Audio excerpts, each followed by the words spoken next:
First scripture lesson this morning is taken from the Isaiah chapter 40, verses 21 to 31. It's in the Old Testament, page 668, for those who like to follow along. Isaiah 40, 21 through 31 inclusive. Have you not known? Have you not heard? Has it not been told you from the beginning? Have you not understood from the foundations of the earth? It is he who sits above the circle of the earth, and its inhabitants are like grasshoppers, who stretches out the heavens like a curtain, and spreads them like a tent to live in, who brings princes to naught, and makes the rulers of the earth as nothing. Scarcely are they planted, scarcely sown, scarcely has their stem taken root in the earth, when the blows upon them, and they wither, and the tempest carries them off like summer. To whom then will you compare to me? Or who is my equal, says the Holy One? Lift up your eyes on high and see who created these. He who brings out their host and numbers them, calling them all by name, because he is great in strength, mighty in power, no one is missing. Why do you say, O Jacob, and speak, O Israel, my way is hidden from the Lord, and my right is disregarded by my God? Have you not known?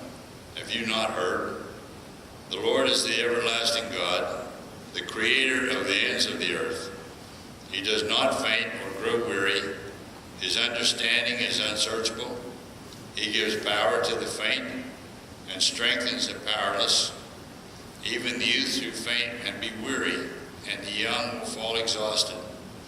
But those who wait for the Lord shall renew their strength. They shall mount up with wings like eagles. They shall run and not be weary. They shall walk and not faint. This ends the reading of the first lesson. Just for the record, when I selected that Old Testament verse, I'm in no way, shape, or form an Eagles fan. I just happened to fall on that for the lectionary for this Sunday. Mark chapter 1, verses 29 through 39. Let's listen for God's word. As soon as they left the synagogue, they entered the house of Simon and Andrew with James and John. Now Simon's mother-in-law was in bed with a fever, and they told him about her at once. He came and took her by the hand and lifted her up. Then the fever left her, and she began to serve them. That evening at sundown, they brought to him all who were sick or possessed with demons. And the whole city was gathered around the door. And he cured many who were sick with various diseases and cast out many demons. And he would not permit the demons to speak because they knew him. In the morning, while it was still very dark, he got up and went out to a deserted place, and there he prayed. And Simon and his companions hunted for him. When they found him, they said to him, "Everyone is searching for you." He answered, "Let us go on the neighboring town so that I may proclaim the message there also, for that is what I came to do." And he went throughout Galilee, proclaiming the message in their synagogues and casting out demons. This is the word of the Lord. Thanks be to God.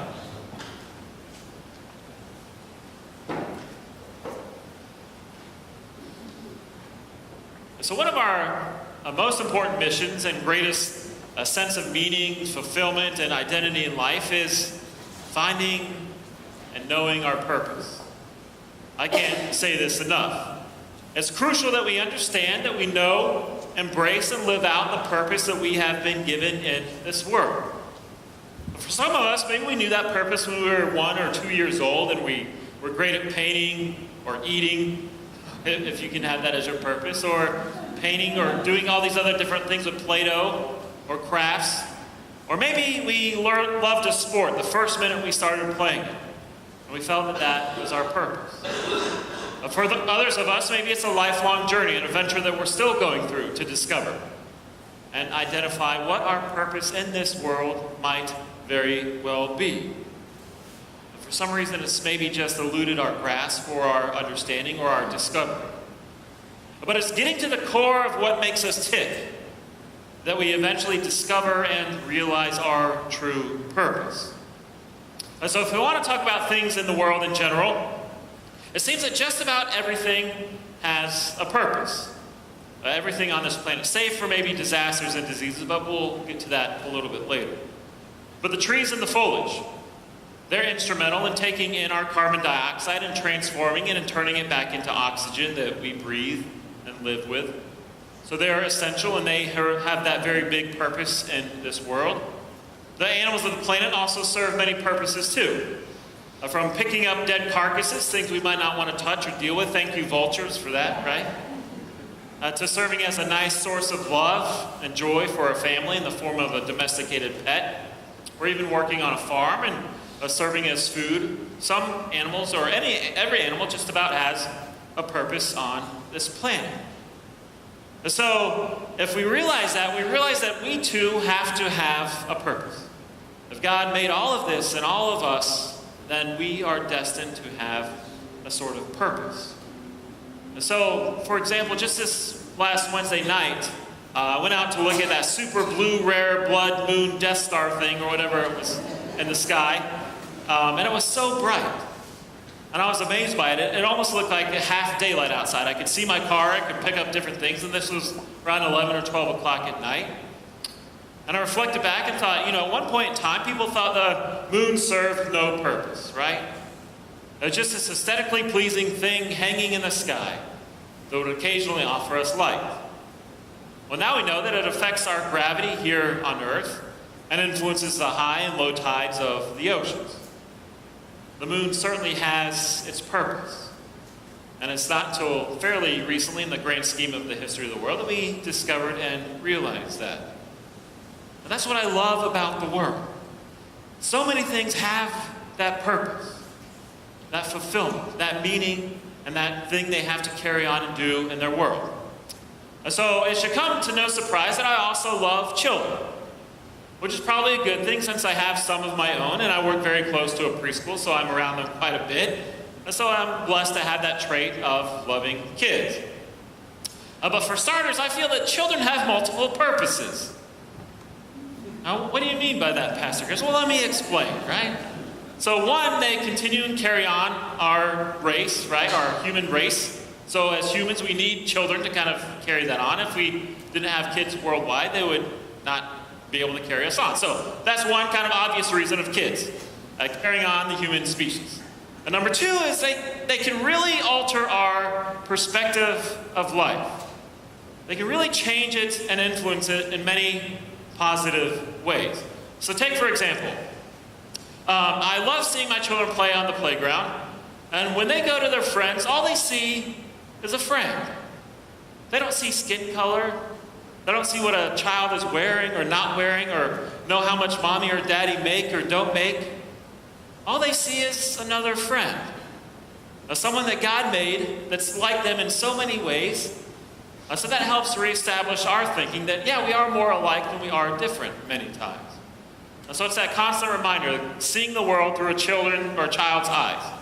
It makes it fresh and enlightening for us. The other is another example I had just this last week, and it served as a good reminder for myself, right? So one day I've got our little baby, Tatum, who's about 13 months old, and we're getting ready to go on a walk. She loves the air, and it's good for me to exercise once a month, at least, so I try to do that. So I got her and put her in the stroller. We're getting ready to go outside, and all of a sudden it starts raining. Oh, great, I thought. It's one of those cold days with a rain, and so it's a cold rain. We're going to get soaked. I don't want to stain my clothes. I don't want her to get wet and catch a fever or a cold and have to take her to the doctor. The doctor says take her to the hospital. And you see where this goes, right?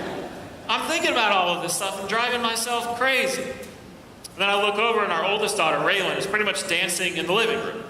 I said, why are you dancing? She said, Daddy, I love rain. I like going out and playing in it. I love to jump in the puddles. It doesn't happen all the time, so it's fun when it actually happens. Oh, wow, what a neat perspective. Thank you, my child, for grounding me once again. Somewhere along the way in life, we get jaded or cynical about certain things, and it causes us to look at something completely different than how a child would see things.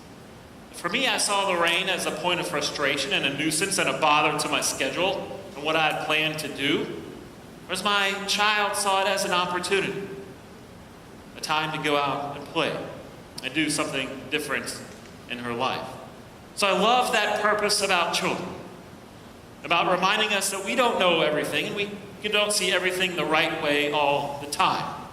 But sometimes it takes the innocence or the eyes of a child to see something better. But certainly there's the other side of the coin too that I alluded to earlier. People will say, what's the purpose of a disease or disaster? Why do we have those? Well, let me first say this could be a completely different and entire sermon series over the course of a month to describe theodicy is what we call it, the presence of evil and pain in the world. But our understanding theologically is that, sin has entered the world, and so unfortunately we have to deal with it. It doesn't mean God's not with us. God's still here, helping us, surrounding us, and being with us, but God doesn't just magically make it all disappear. It's just what we have to realize. I know it's not the best answer always to receive, but that's our understanding of it. So we have to kind of wrestle with that, but for the most part, everything seems to have a purpose.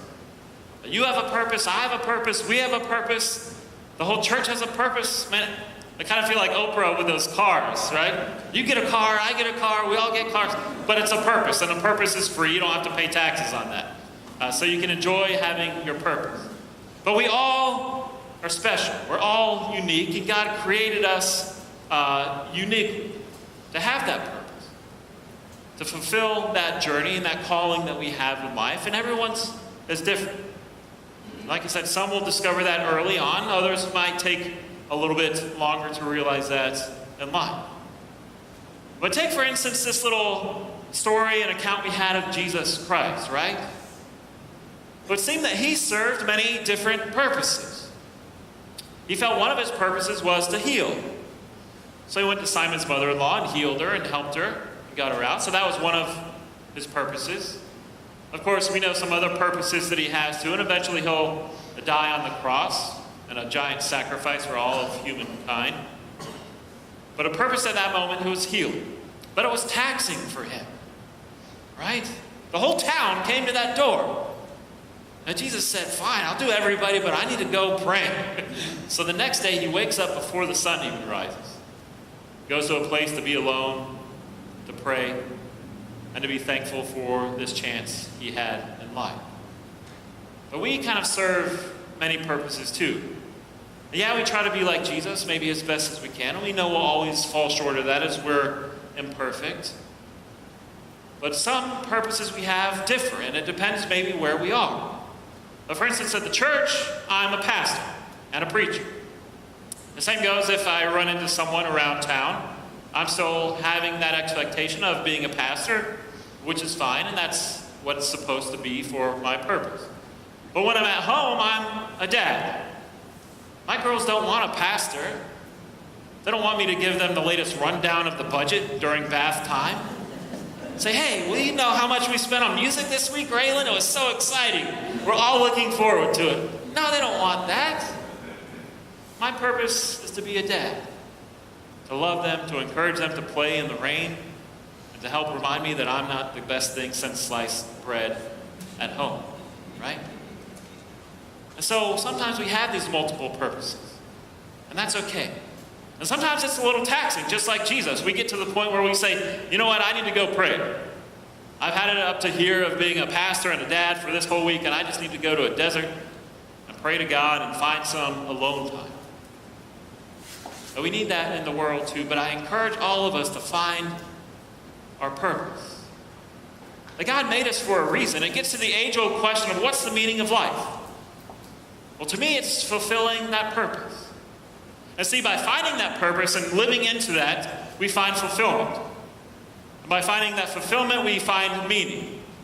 And by having that meaning in life, we find joy, happiness, love, and just that sense of purpose. Of being able to say, I know I belong here. I know what I'm supposed to do. And I know how to do it.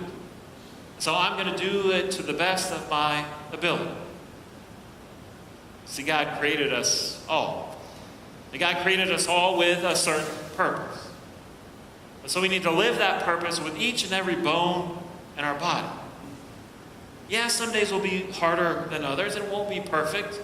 It won't be an entire bed of roses. And it won't be sunny every single day. But we have to embrace that purpose. We have to live it. We have to breathe it. And we have to share it with others. Amen.